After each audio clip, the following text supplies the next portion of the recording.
চলুন আজ আমরা ঘুরে আসি অষ্টাদশ শতাব্দীর ইংল্যান্ড থেকে একটা দারুণ মর্মস্পর্শী গল্প শুনব। জোসেফ অ্যাডিসনের একটা প্রবন্ধ থেকে নেওয়া এই কাহিনীটা এমন একজন মানুষকে নিয়ে যার জীবনটা তার চারপাশের সবার ওপর একটা অসাধারণ ছাপ রেখে গিয়েছিল। গল্পের শুরুটা হয় কিভাবে জানেন? ওনার বাটলারের লেখা একটা চিঠি দিয়ে। আর চিঠির প্রথম লাইনটা ছিল একদম সোজা সাপটা, কিন্তু ভীষণ মর্মান্তিক। স্যার রজার ডি কভারলি আর নেই। ব্যাস, এই একটা বাক্যই যেন পুরো গল্পের বিষণ্ণ আবহটা তৈরি করে দেয়। কিন্তু প্রশ্ন হল, কে এই স্যার রজার? ওয়ারচেস্টারশায়ারের সবচেয়ে দয়ালু মানুষ বলা হচ্ছে তাকে। আচ্ছা, তিনি আসলে কেমন ছিলেন? চলুন তাকে শুধু একজন জমিদার হিসেবে না দেখে মানুষ হিসেবে তার পরিচয়টা একটু জেনে নিই। তো স্যার রজার ছিলেন সেই পুরনো দিনের জমিদারদের মতো, কিন্তু সবার ভীষণ প্রিয়, অসম্ভব দয়ালু আর উদার মনের মানুষ ছিলেন। আর ন্যায়ের পক্ষে দাঁড়ানোটা ছিল ওনার স্বভাবের মধ্যেই, বিশেষ করে গরিব দুঃখীদের জন্য। নিজের পুরনো ঐতিহ্যকে খুব ভালোবাসতেন, আর সবার সাথে তার ব্যবহার ছিল একদম সৎ আর অমায়িক। ওনার চরিত্রটা কেমন ছিল তার একটা অসাধারণ উদাহরণ কিন্তু ওই চিঠিটাতেই আছে। ওনার বাটলার লিখছেন, আমার তো ভয় হয় কি কাউন্টি সেশনে এক গরিব বিধবা মহিলার সুবিচার হচ্ছে কিনা তা দেখতে গিয়েই তিনি অসুস্থ হয়ে পড়লেন। ভাবা যায় ব্যাপারটা, অন্যের জন্য নিঃস্বার্থভাবে কিছু করতে গিয়েই তার শেষ অসুস্থতার শুরু। আচ্ছা, এবার চলুন তার শেষ দিনগুলোর গল্পটা শোনা যাক।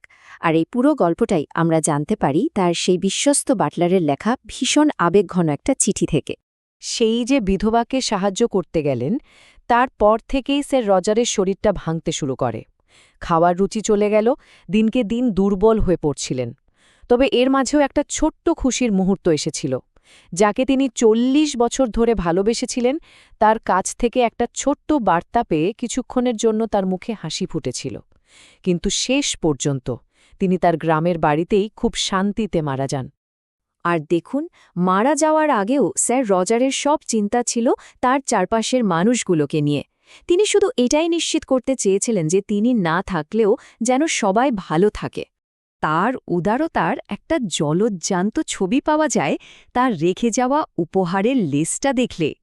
যাকে ভালোবাসতেন তার জন্য রেখে গেছেন মুক্তোর হার, চ্যাপলিনের জন্য নিজের সবচেয়ে প্রিয় ঘোড়াটা, আর তার সব কর্মচারীর জন্য আজীবন পেনশনের ব্যবস্থা।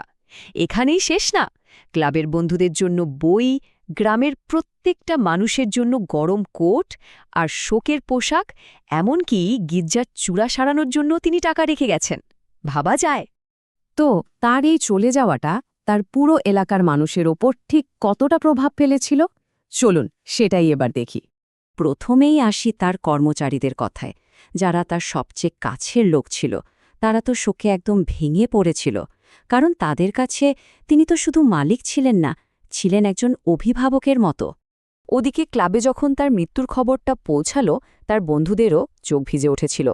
আসলে তারা এমন একজন বন্ধুকে হারালো যার জায়গাটা আর কেউ কখনো নিতে পারবে না। আর এই শোকটা কিন্তু শুধু মানুষের মধ্যেই আটকে ছিল না, তার পোষা কুকুরটা পর্যন্ত তার প্রভুকে হারানোর কষ্টটা বুঝতে পেরেছিল। এটা থেকেই বোঝা যায় তার দয়া আর ভালোবাসা কতটা গভীর ছিল। বাটলারের চিঠি থেকে একটা লাইন পড়লে বিষয়টা আরও পরিষ্কার হবে। তিনি লিখেছেন, আমার মালিক যেদিন মারা যান সেদিন ওই বোবা প্রাণীটার কান্না শুনলে যে কারো মন ভেঙে যেত। সত্যি, এই একটা বাক্যেই যেন কুকুরটার সব কষ্ট ফুটে উঠেছে। স্যার রজারের মৃত্যু আর তার প্রতি সবারই ভালোবাসা দেখে একটা খুব বড় প্রশ্ন কিন্তু মাথায় আসে। আচ্ছা, জীবনের আসল উত্তরাধিকার বলতে আমরা ঠিক কি বুঝি? তাহলে মূল ব্যাপারটা কি দাঁড়ালো? একটা জীবনের পরিমাপ কিভাবে হয়? একদিকে দেখুন একজন জমিদারের সম্পত্তি, টাকা পয়সা, ধন দৌলত, আর অন্যদিকে একজন ভালো মানুষের রেখে যাওয়া উত্তরাধিকার, তার কর্মচারীদের বিশ্বস্ততা, বন্ধুদের সম্মান আর একটা গোটা কমিউনিটির ভালোবাসা। স্যার রজার কিন্তু দ্বিতীয়টাই রেখে গেছেন। আসলে উত্তরাধিকার মানে তো শুধু টাকা বা সম্পত্তি নয় যা আমরা আগের প্রজন্মের কাছ থেকে পাই।